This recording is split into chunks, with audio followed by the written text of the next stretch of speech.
Let's talk about fundamental analysis. The biggest players in the currency market are central banks, and what a central bank is doing forms the foundation for fundamental analysis. Like we talked about in our lecture on rollover, central banks set the interest rate that's attached to a currency. This is important because the interest rate of a currency can determine whether or not investors will buy that currency. If there's a high interest rate on a currency, investors from abroad may move their money into that currency to earn that interest on their investment.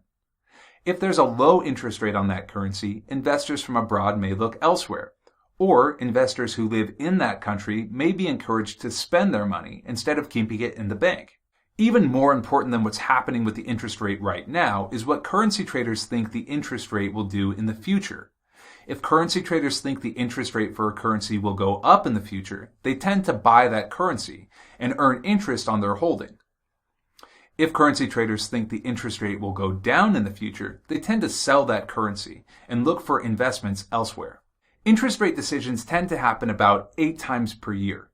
In the supplemental materials to this lecture, I've included a list of central banks and a website which shows you what the interest rate is on several major currencies.